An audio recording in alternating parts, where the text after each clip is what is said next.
Hi there! This video series is to display my problem-solving and learning abilities. I plan to show that I can solve any programming problem, regardless of whether I already have expertise in a particular language.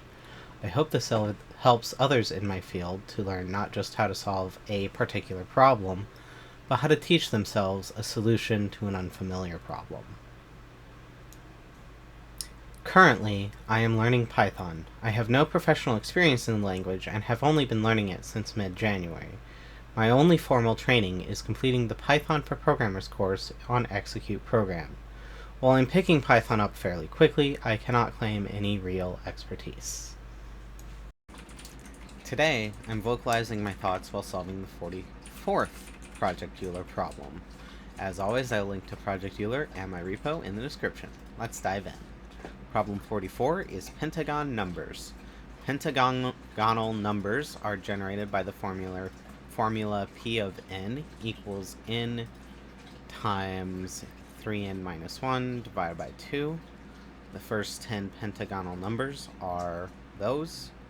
It can be seen that P of 4 plus P of 7 is equal to 22 plus 70, which is equal to 92, which is equal to P of 8. However, their difference, 70 minus 22 equals 48, is not pentagonal.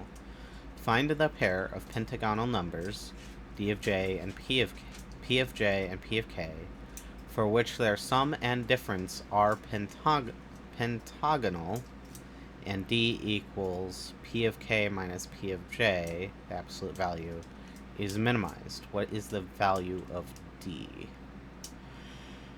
Okay, so there's several parts to this. Obviously the first part is to find a bunch of pentagonal numbers. I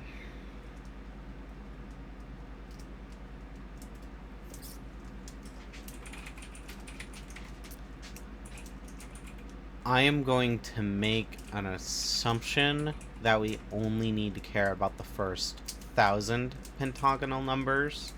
And if that does not provide us with a correct answer, then I will up that. Okay, so let's copy over a problem statement as we do.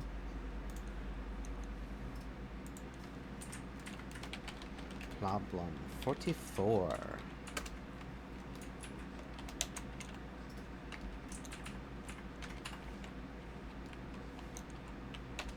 Okay, we apparently did not properly copy this.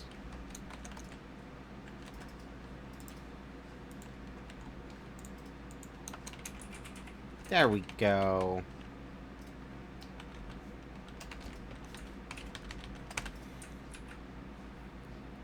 I might be interrupted by my cat here.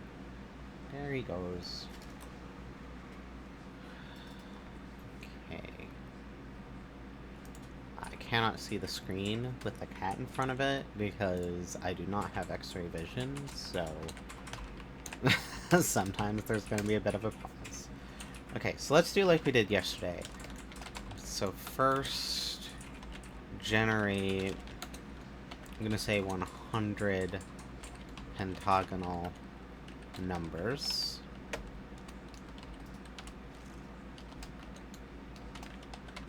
Next, go through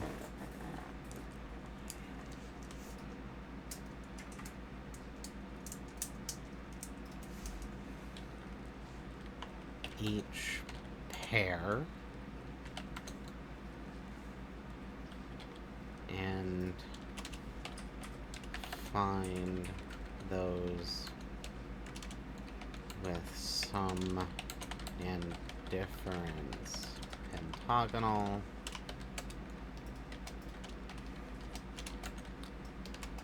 Save smallest difference.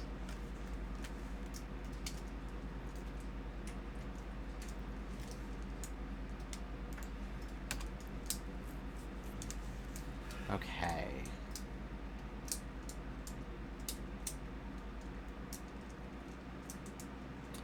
So, should be relatively easy. I hope. I feel like I say that a lot, and then it's not. and then other times I don't say it, and then it is. Okay, so we have this list, and what we want to do is for n in range, let's see, 1 to 101. Like I said, I'm making the assumption that we only need to look at the first 100 pentagonal numbers. Again, I could be wrong. But let's see whether I am or not.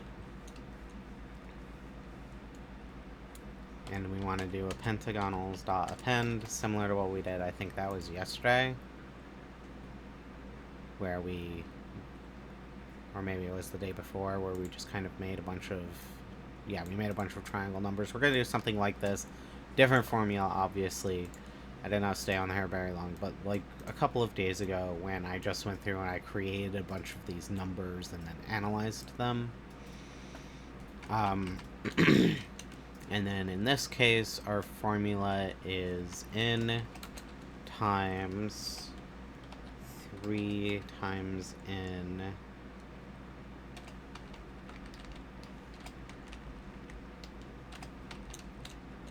minus 1 divided by 2. Let me double check that.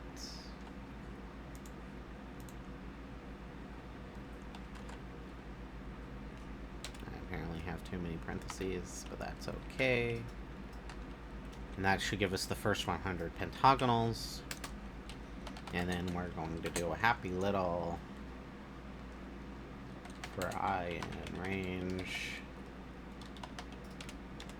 length of pentagonals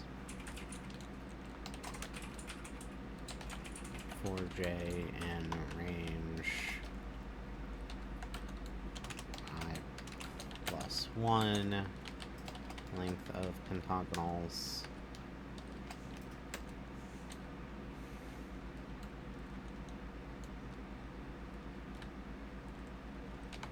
if, let's do sum equals pentagonals I plus pentagonals j.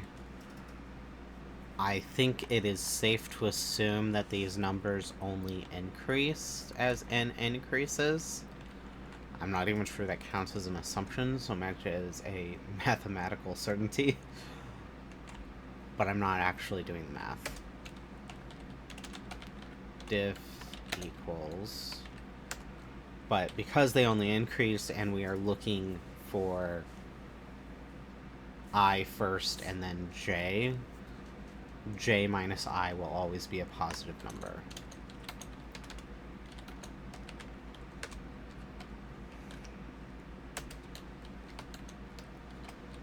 If sum in pentagonals and diff in pentagonals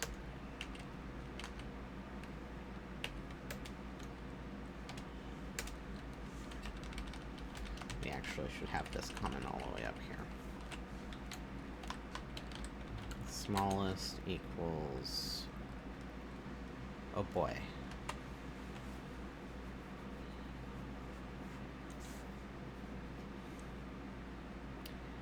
I'm gonna go ahead and say smallest is starting out at 1. I'll just make it an arbitrarily large number here. I don't know what that number is, and it's not worth figuring out.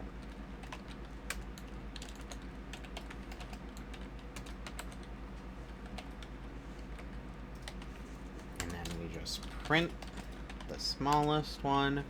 Okay, let's think through this formula again, or this algorithm, I should say. So we're starting smallest as a very, very large number, so that we can save the smallest difference. We're just going through all of our pentagonals for each one. We're going through the rest of the list so that we don't have to, like, do multiple comparisons. Finding the sum, finding the diff. If the sum and the diff are both also pentagonals, then we save the the diff if it is smaller than the previously saved diff, and then we just print out. I'm estimating that this will take at most like 10 seconds to run. Let's find out how correct I am. Even though it's an O of, like, it is an O of n squared. Yeah, that ran in under a second, and, that does not seem correct, does it? Let's print out our pentagonals.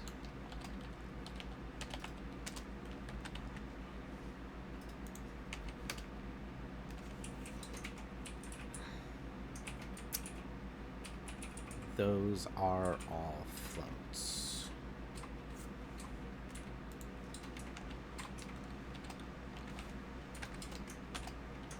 Convert them to integers.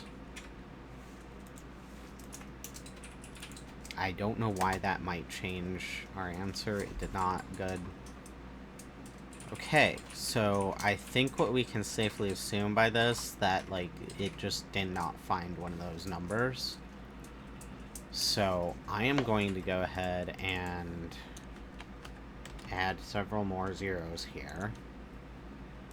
And another 0 here. I think, even though, again, O of n squared, inefficient formula, really, this should still be quick. Okay, so it printed out all the pentagonals quite quickly, but still not finding the smallest value. Add another 0 here. I'm going to delete this part.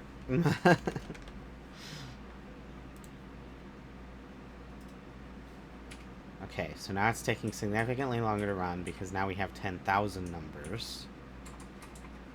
And again, like, it's effectively n squared. So, not efficient as a formula, honestly. So it's going through all those various combinations, going through. I wonder if there's a great way to make this more efficient.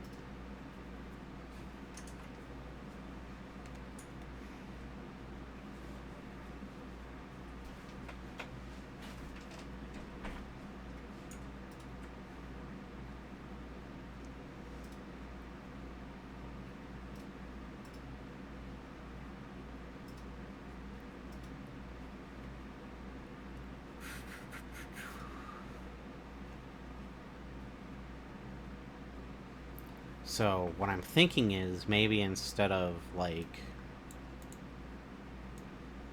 go through basically all combinations, does it make more sense to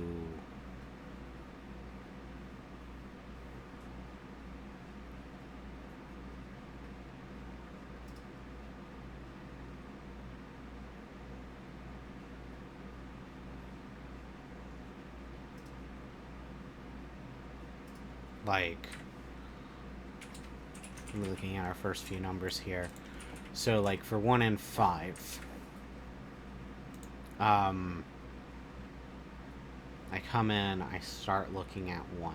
There's no number smaller than 1. So,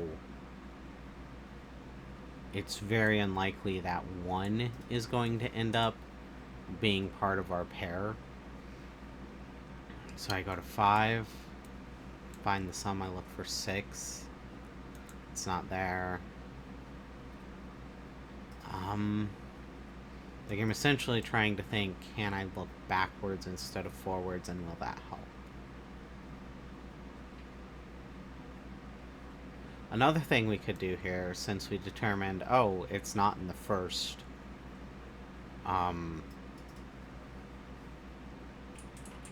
well, no, because we're looking for a pair, and a pair could be, anywhere. So I was gonna say, we know it's not in the first 100, but that just means the pair is not in the first 100. It could be that we've got, like, one of the numbers that is of interest here, like maybe the answer is 70. possible. Feels like it might be unlikely, but it's possible.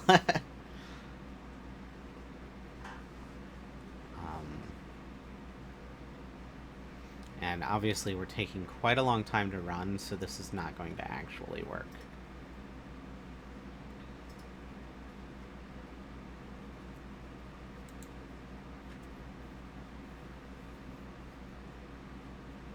I have a feeling that the first one we find is correct.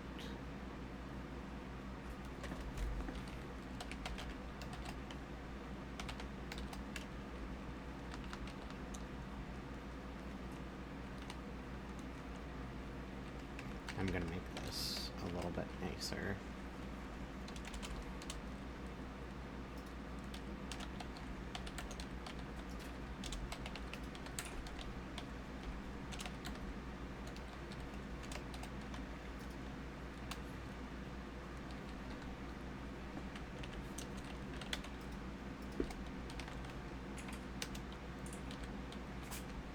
So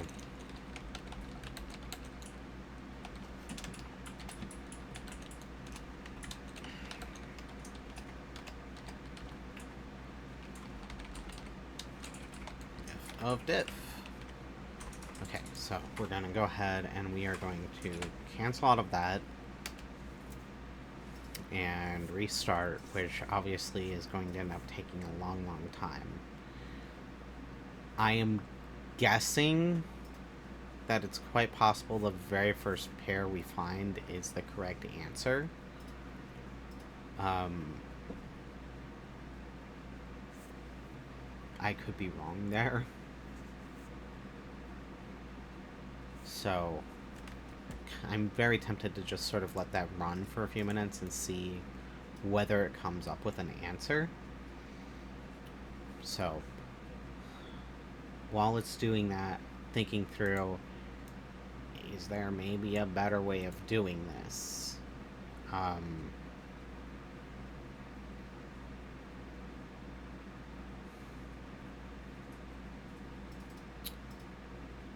Let's see.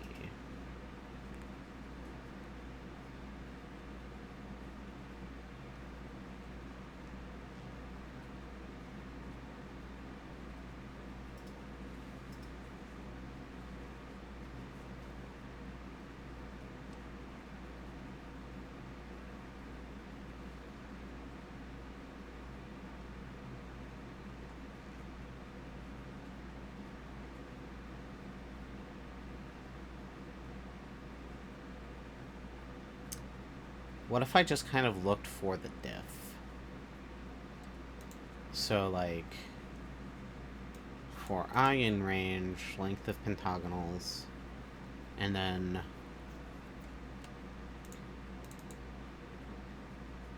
really we could start it out as 1.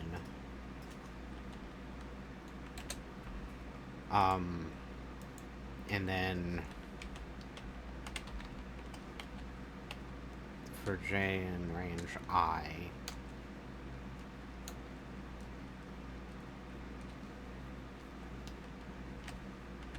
instead of sum, let's see, we don't want sum and diff, we want J to be diff. So diff equals to pentagonals J. And then I'm gonna say PK equals these two.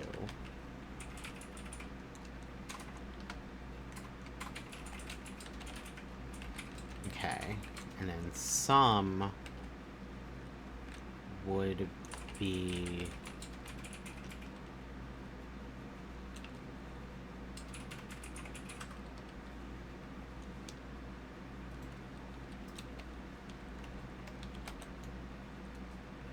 plus PK.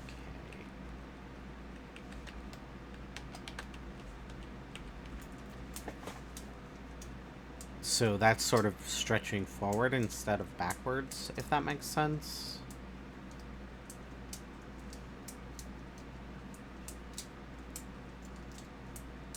And in this case, we don't need to check whether diff is in pentagonals, which should save us a significant amount of time, because we've defined it as such.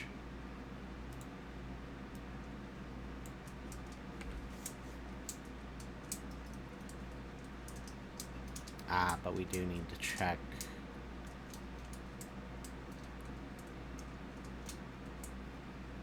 Because PK might not be in pentagonals. So, never mind, that doesn't actually save us any time.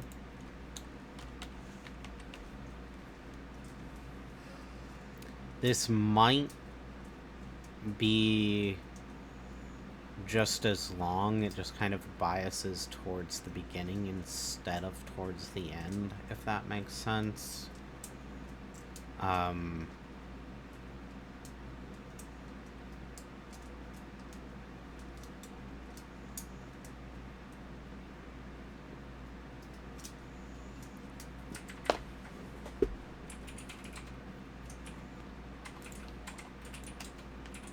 I'm gonna go ahead and have these the different way around. I don't know if that means any time savings or anything.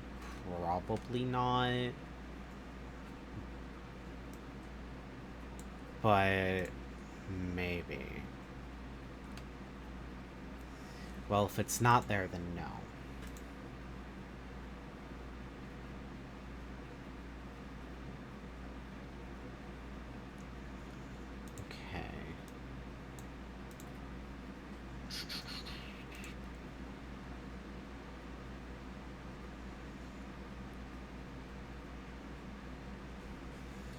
I'm trying to think here, so going back to here.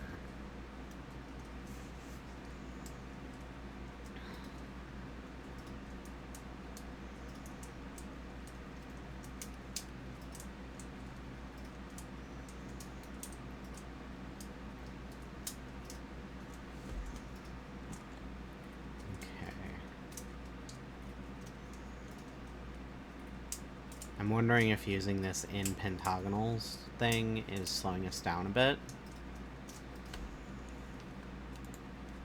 I'm gonna go ahead and, like, comment out this part for now.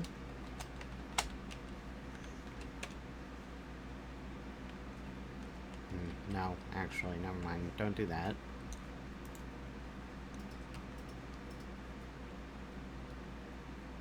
Oh no. Let's see.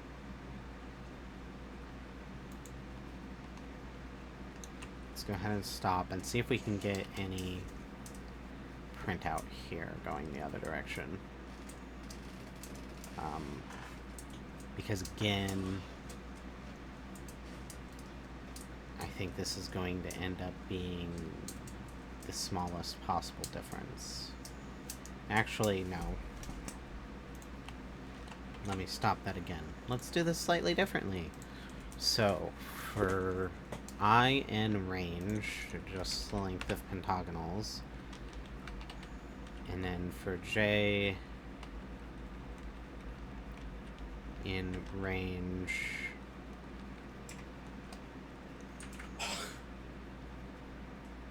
okay. So I want the diff to be I, or pentagonals. I. So, like, for the difference of 1.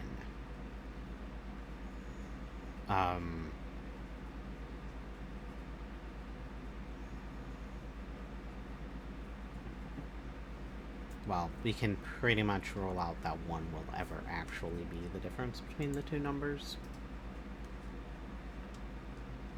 So I could cheat and not look at that one at all. And then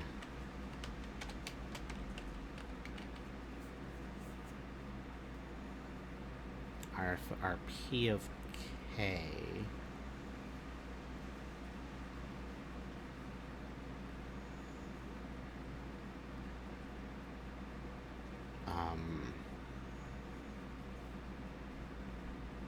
let's see, we want a difference between the two numbers.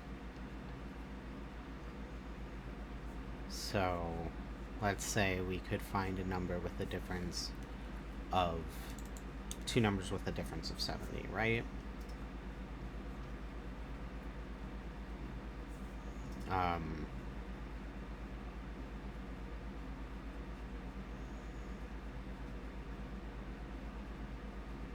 Then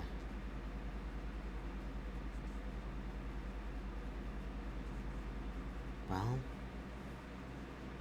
this might be a bad way of going about it. I'm kind of trying to think through this, not successfully vocalizing everything.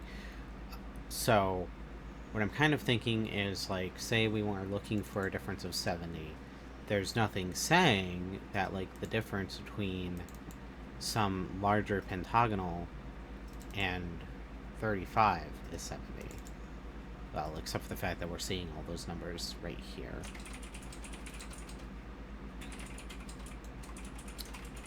So,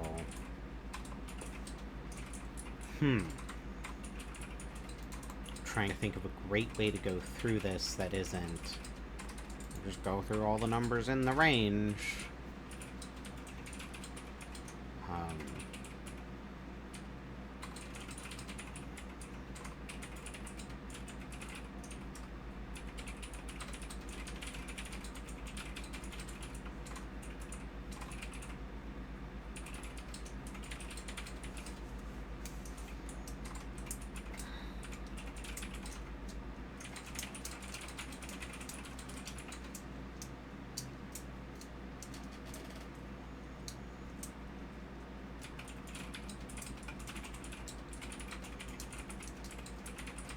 Let's see. I think I had like half a thought there and then I lost it.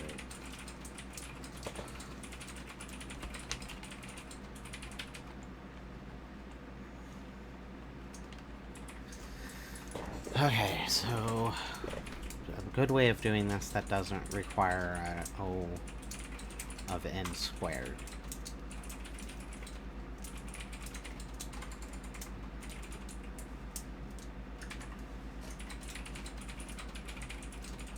Possible options. Let's look at our formula and think about how to reverse it. So I would say the first thing would be to multiply by 2.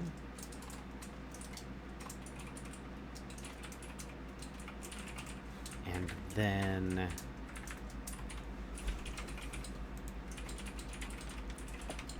let's kind of think through this for the number. Like, the first two-digit numbers here are 1 and 5. Let's just kind of think through it if we have the number 6. So, let's say 6 equals all this noise. This should all be comments, actually. Then we multiply by 2 to eliminate the 2. So 12 is equal to n times... I'm going to collapse it into non-Python for ease of whatever. Which means that 12 is equal to...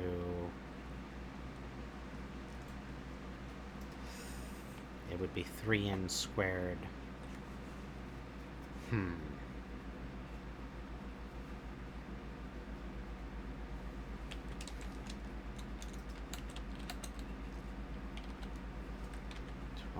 over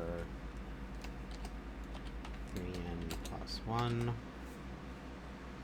which is equal to 12 divided by 3n plus 12, right?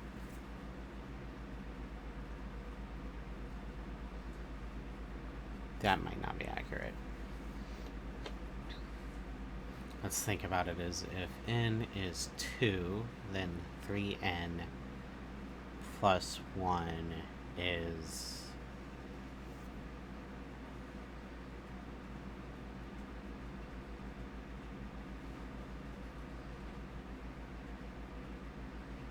seven, and 7 over 12 over 7 is not going to be the same as that.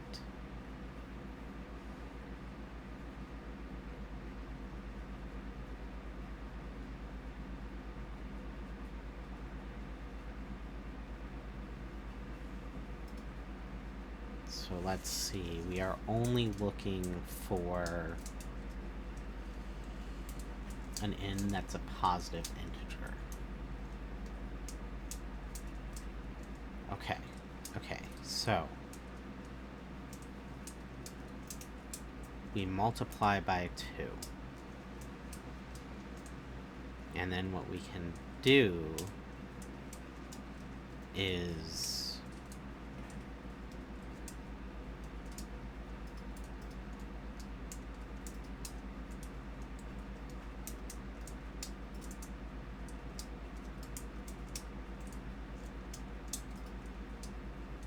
at that point we know that in order for, or like, let's see. So in order for this to be 6, right? N would have to be smaller than 12.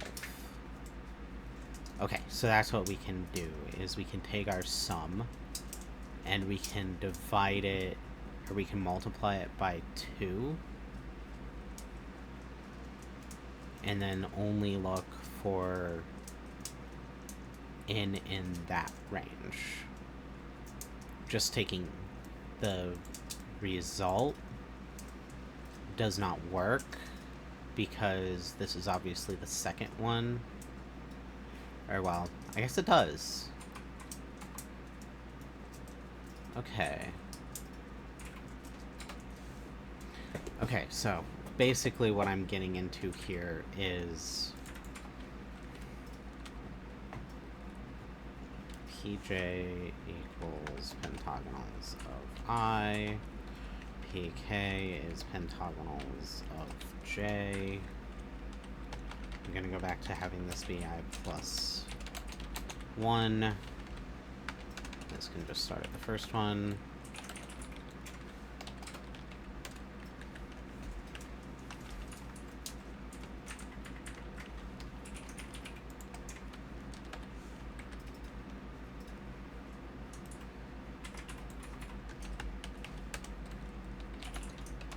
F is PK minus PJ.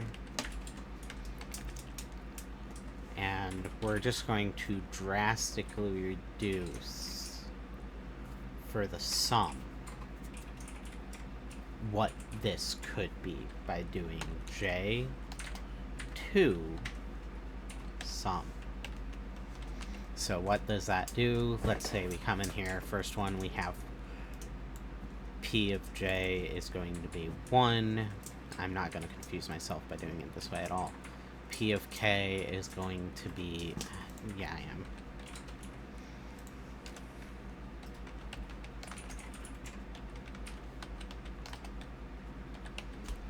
P of K is going to be...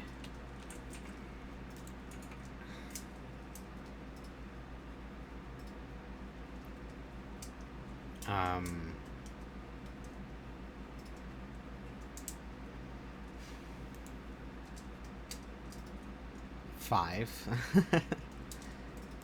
And then the sum is going to be 6, so we are only going to look at indexes. Actually, I want this to be J plus 1.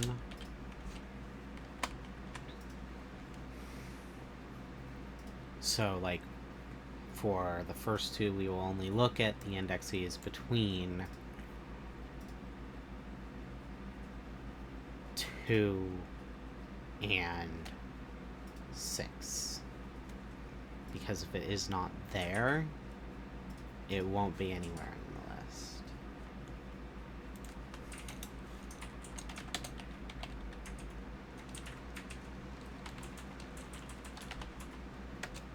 And then I can do something similar here, except instead of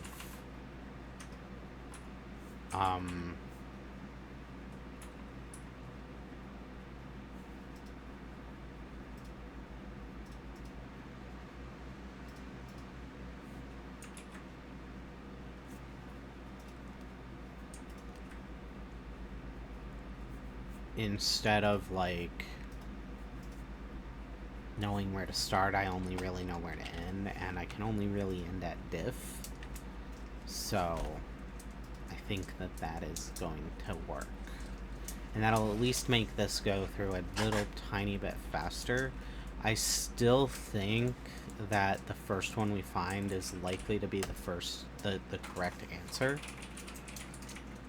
Okay, so let's see if we can find anything in the first 30 seconds to a minute. There's probably still a better way of reducing this here.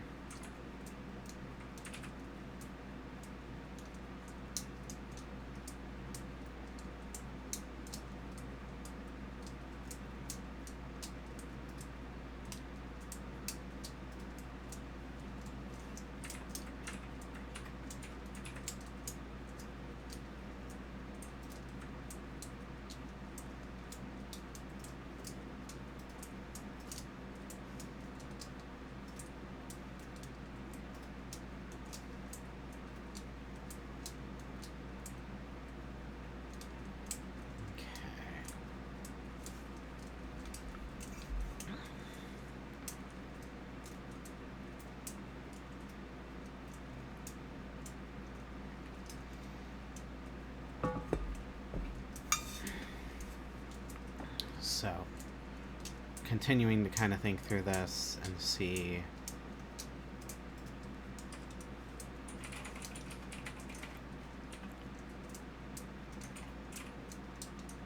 what's a good way of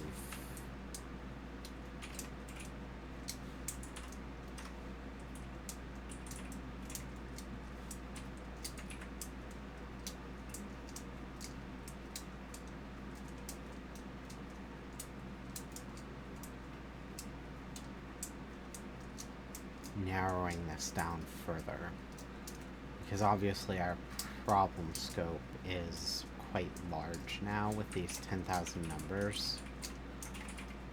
And actually, I'm gonna stop it again real quick and look at just 1,000, because I remember that finishing relatively quickly. Okay, and as you can see, we did not find any possible pairs in the first 1,000 numbers.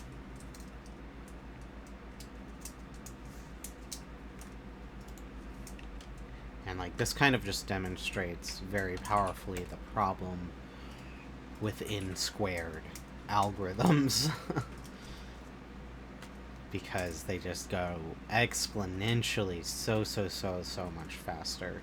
Or slower, I mean.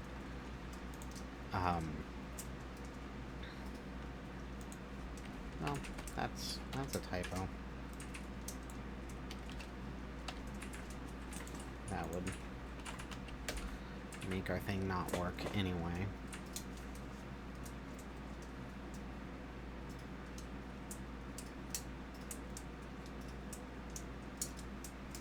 And actually, I feel like it's really sum divided by 3. Well, multiplied by 2 and then divided by 3, I guess. So, like, again, for this.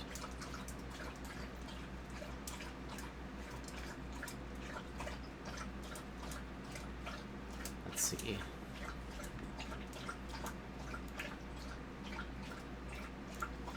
And back to our problem statement, where it has p of 4 plus p of 7, 22 plus 70, 92 is p of 8, 92 divided by 3 is,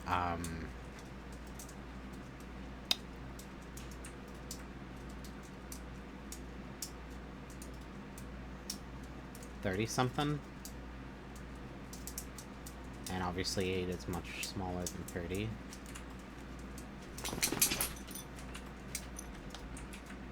So let's not use 90 as an example. Let's say we added 117 and 145 and we were trying to see whether that was a pentagonal number.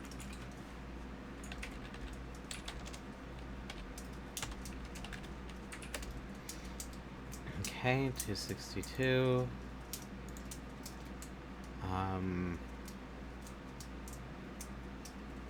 So first we're going to multiply it by 2.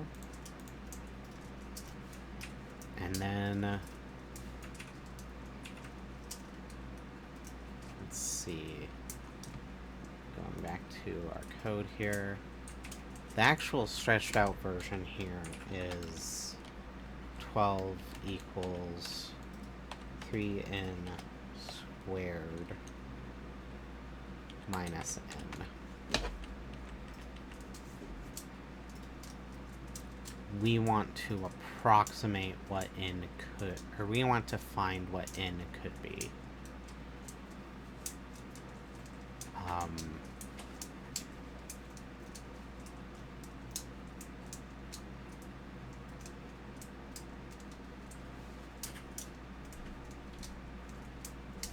And let's see.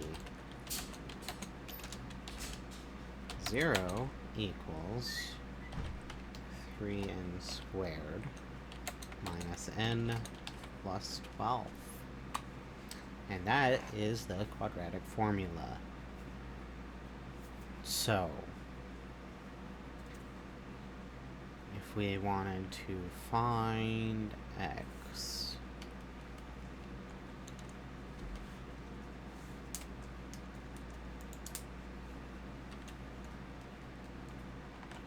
like, obviously, I'm kind of blaming the slowdown on these 2 items. I think that this is the bigger slowdown here.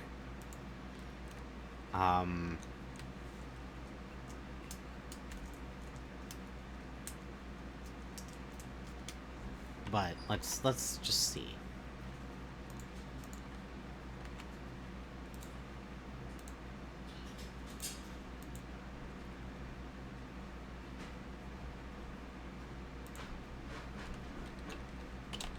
Ooh, what if I did if diff less than smallest? Well, that will not work. Because we're not even finding any diffs. I'm trying to think of a way to kind of...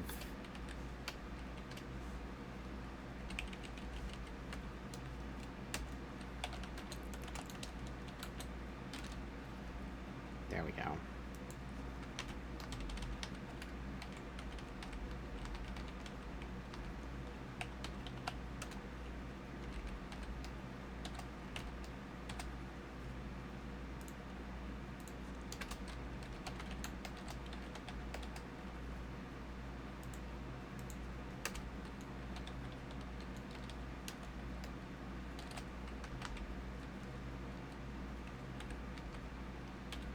And I only actually want to print the first, I'm going to say 10. And see how quickly it goes through that. I'm guessing it still takes a bit. Okay, so look up the quadratic formula because, okay.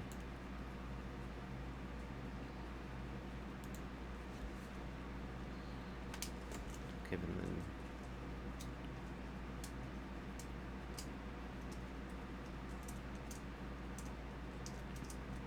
Okay.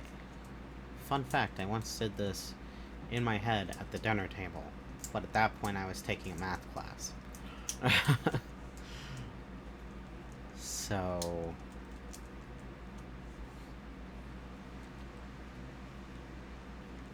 that's the quadratic formula. Can I get it in the form of...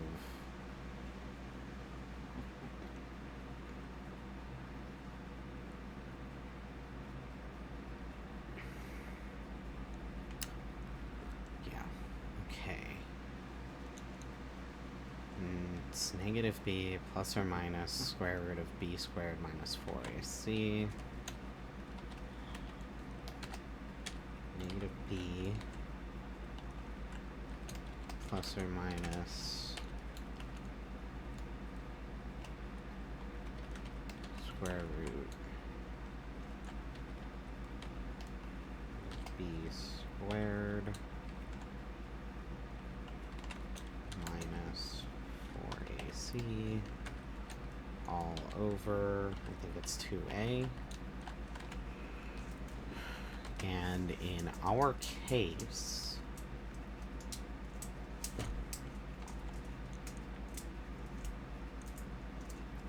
A, B, and C are all pretty well defined. Or, well, A and B are always going to be 3 and -1. C is our sum times 2. So that means that n equals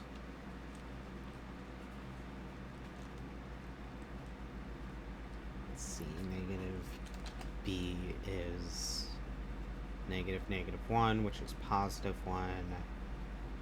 So 1. So 1 plus square root of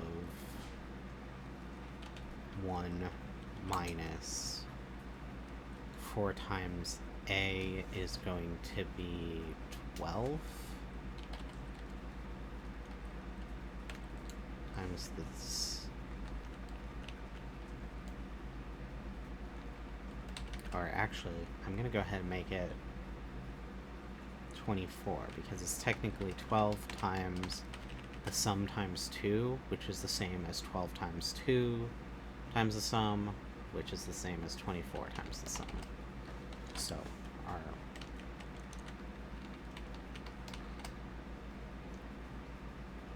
I think that's good.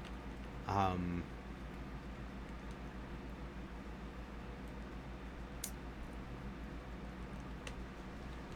then that is divided by 2. Ooh.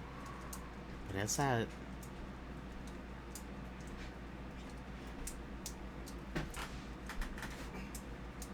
Does that actually hold true? I'm trying to think whether this,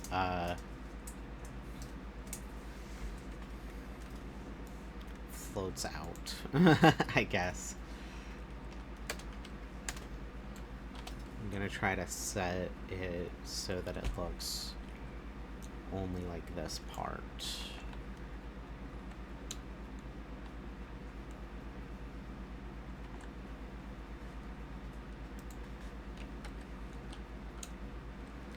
So that's like 0.5n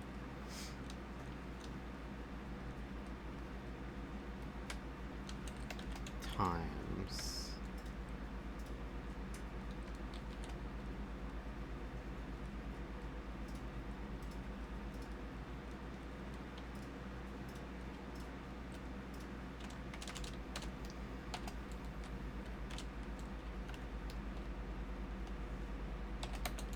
just do it in steps, so that's easier. 3n minus 1.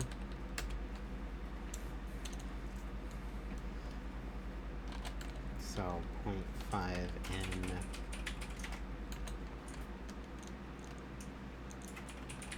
times 1.5n minus 0.5.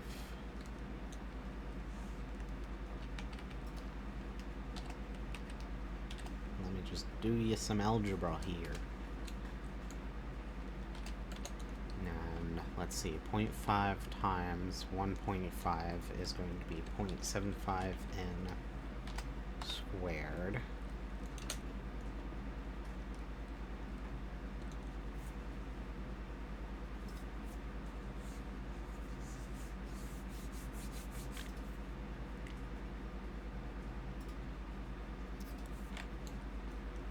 Minus 0.5 times 0.5 is 0.25n.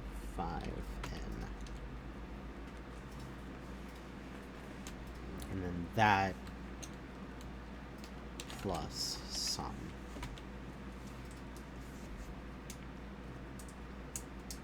So, rethink this. So now, instead of being -1, b just became negative 0.25.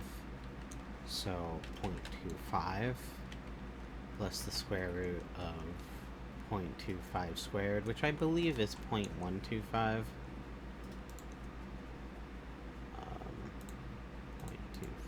times 0.25 equals... Good thing I double-checked my maths.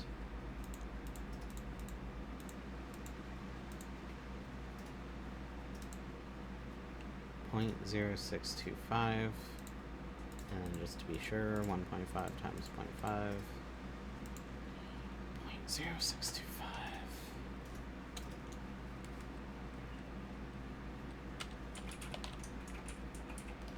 So b squared is this 0.06. And then a is going to be 0.75. 0.75 times 4, I believe, is 3. So it's actually going to be 3 times the sum divided by 2 times 0.75, which is 1.5 again.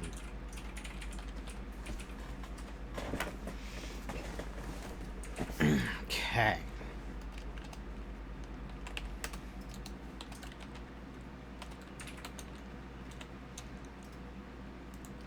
And then 2 is just, this is a minus symbol instead. Okay. So basically, what I'm thinking is...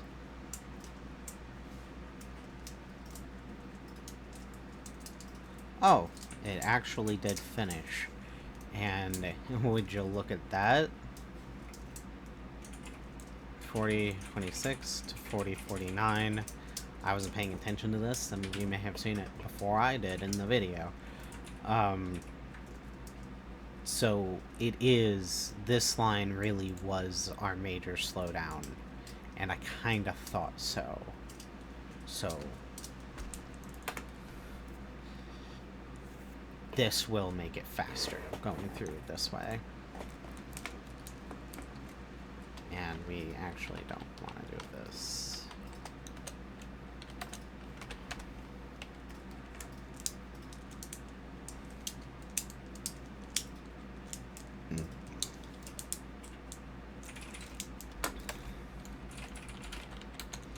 I'm going to say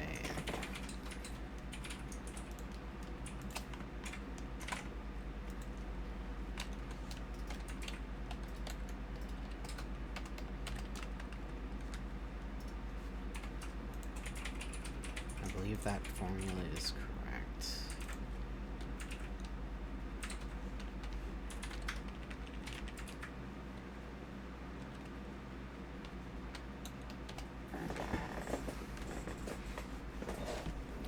Okay. That's right. In Python, instead of calling like math.square-root, you call that.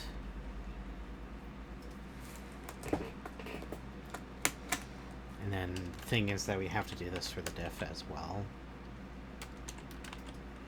So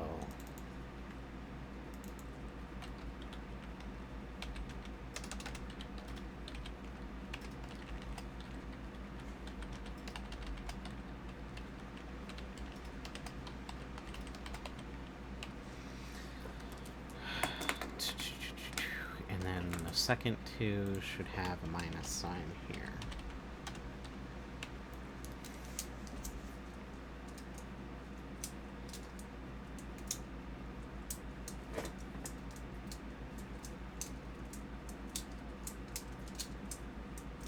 And then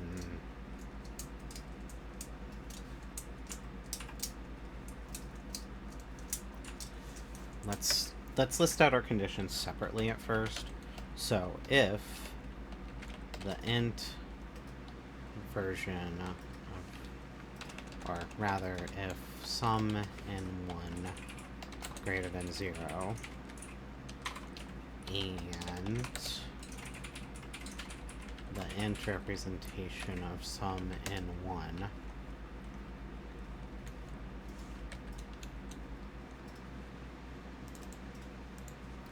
limit here.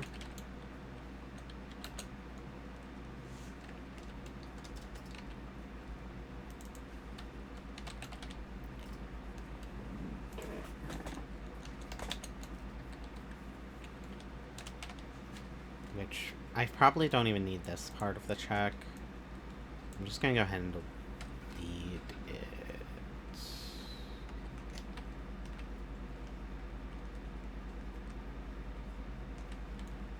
And actually, instead of that, it should be length of pentagonals anyway.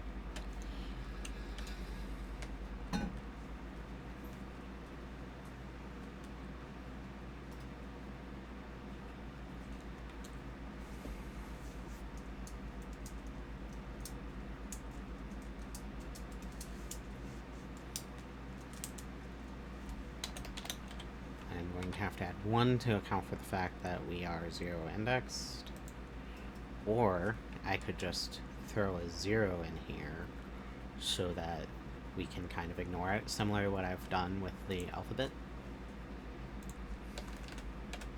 where I threw in a space so that we could ignore the off by 1 0 indexing errors that programmers get.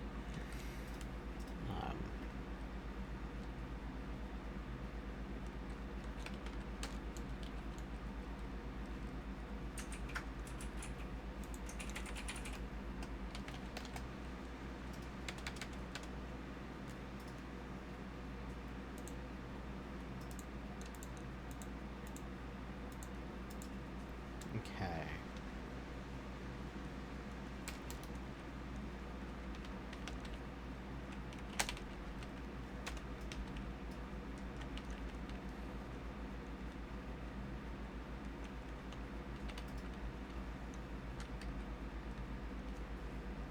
I kind of want to do something more like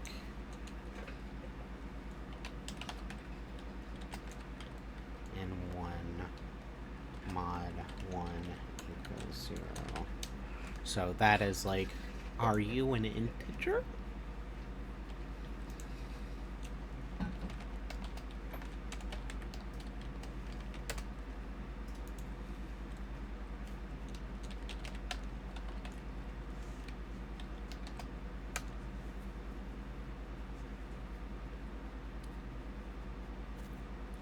That means sum is pentagonal. So here's the problem, is that we have that, and we basically have to do this whole check 4 times, or I guess up to 4 times.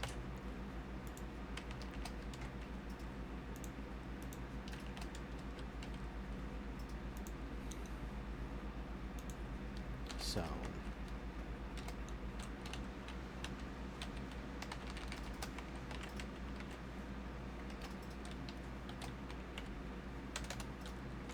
set that one's an and. I'm gonna make this formatted better here in a minute.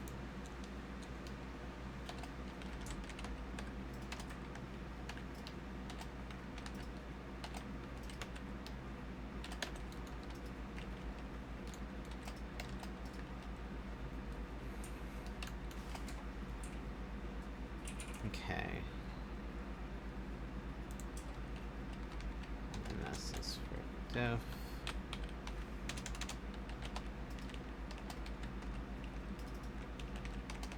So, pretty small changes here.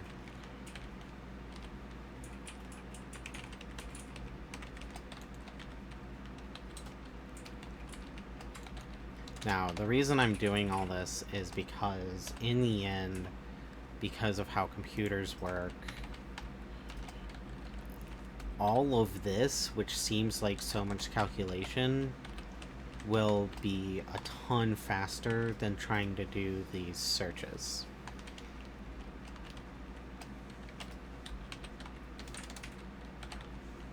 So,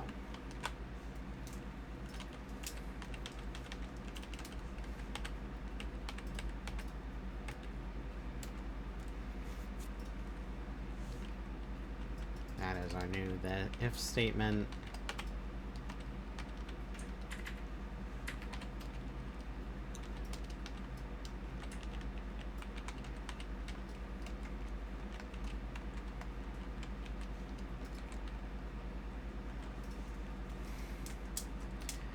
Okay, so going through this, make sure we got it correct. So if the sum of the n1 of the sum is greater than 0 and an integer, and that integer is less than the length of the pentagonals, which this check I think should be unnecessary, but I'm leaving it in just to avoid the possibility of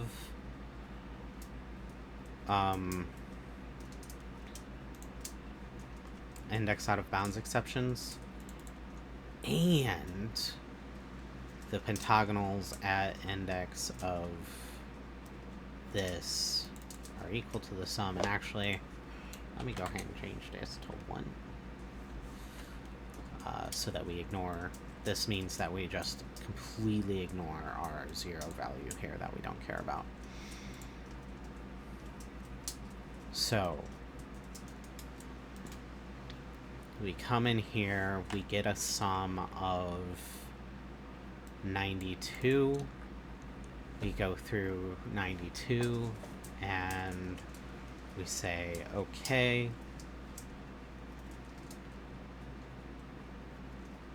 Ooh. I want to have parentheses here, even if they are unnecessary. I think they might be, but I use extra parentheses to help make my math formulas order of operations more clear to me. So okay, so we come in with 92. 92 times 3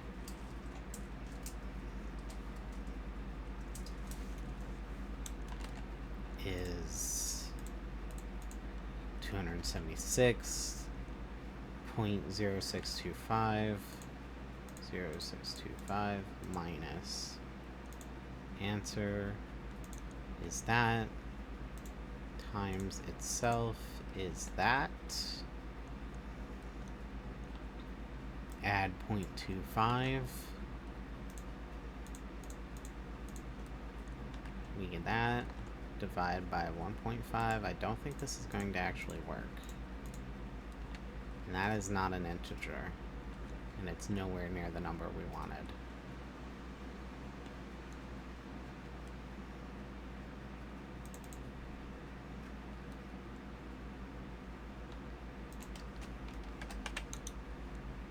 So I think I might be doing this incorrectly. All that work for nothing.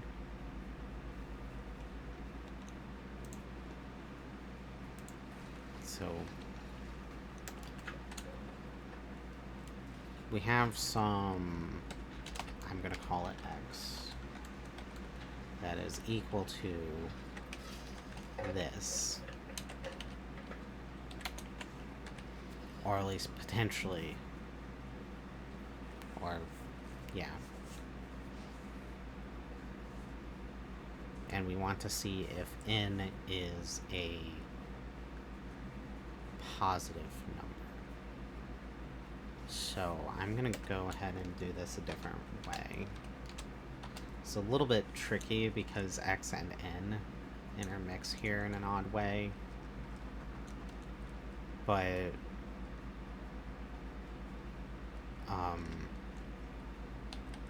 so x equals n, 3n minus 1. And I'm just going to go ahead and say 2x in that same step. So 0 equals, that's what I'm doing. I was not subtracting. 3n squared minus n plus 2x. Or minus 2x.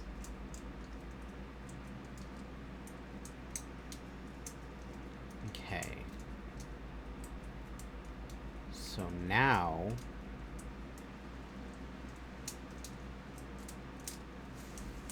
make that out of this.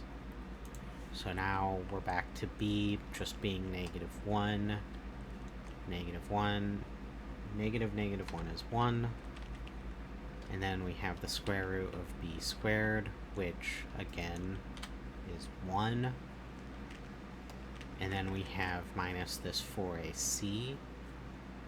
C is going to equal negative 2 sum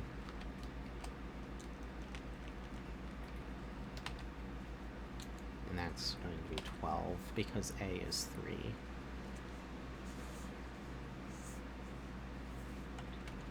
Double checking that I have the quadratic formula down. Okay, that's strictly a minus sign there. Okay. So it's actually plus 24 times the sum. And then all of that is divided by 2a, which is 6. Okay, now let's take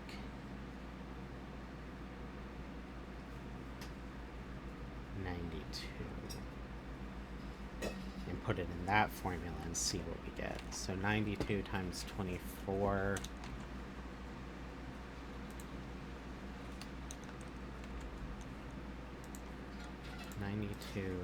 times 24 plus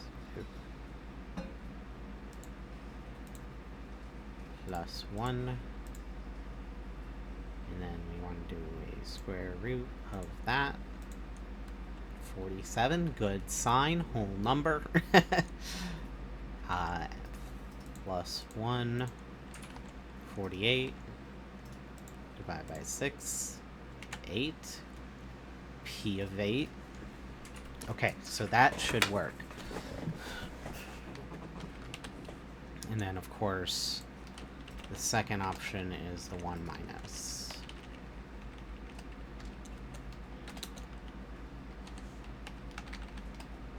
Okay. Make this all somewhat easier math here. And bonus, it's actually correct math, because I don't know what I did wrong previously, but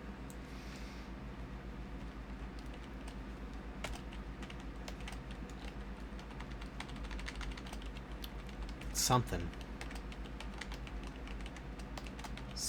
went horribly wrong.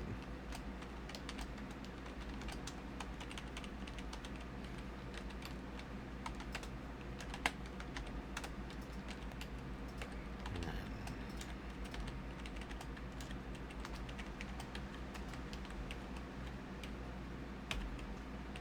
if I remember correctly, one of these is always going to be positive and the other is always going to be negative. Because could be a positive number, could be a negative number. So, looking at our history here,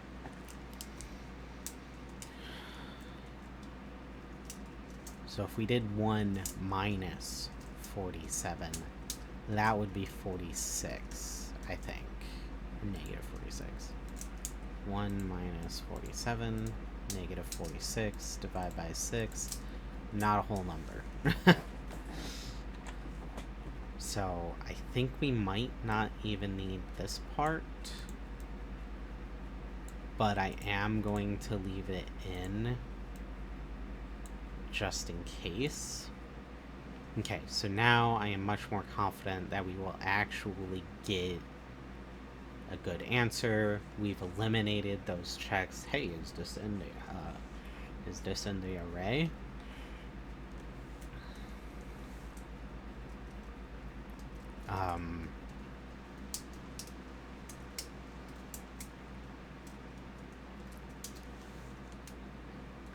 And this should run in a similar time frame as this one, so about 30 seconds. Checking the limits, 10,001. And let's see what we get this time. Hopefully it does take only those 30 seconds, so... But we'll see.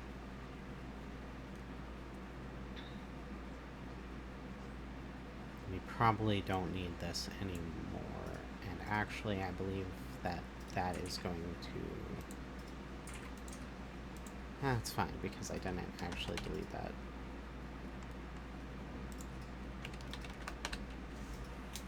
Okay, so we did find an answer, and I did say that I thought that most likely that was going to end up being the correct answer, but let's go ahead and give it the rest of the time. I think it's taken more than 30 seconds at this point, which is obviously more than I predicted, but let's go for it.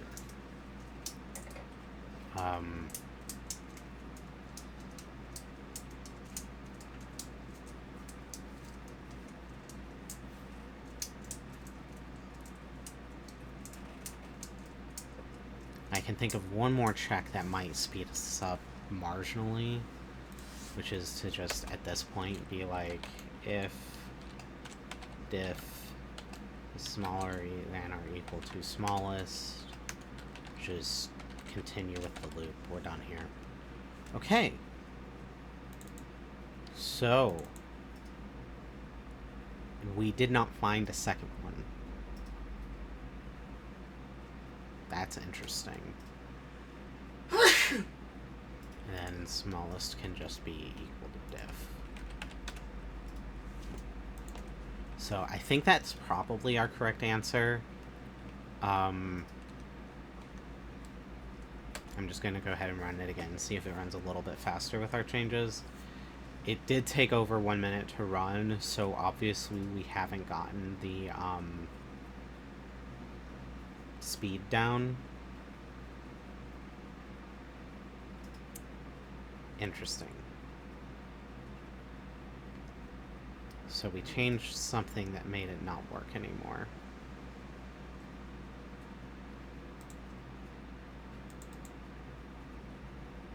Oh.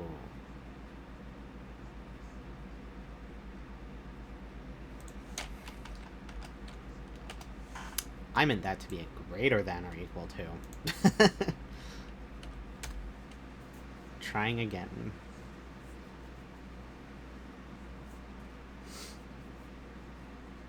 And the time to beat here is 1.5 minutes-ish. Obviously, we want to get it down to under a minute overall.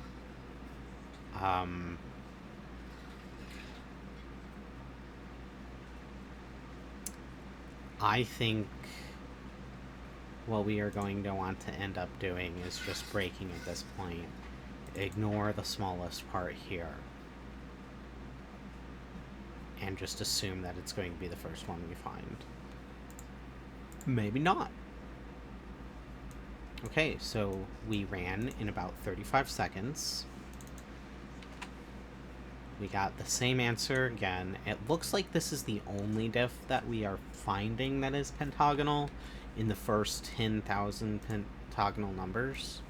So let's just see if this is the correct answer. I have a feeling it is. I'm hoping that it is. It may not be. And it is. Excellent. All right. Cool, cool, cool. So,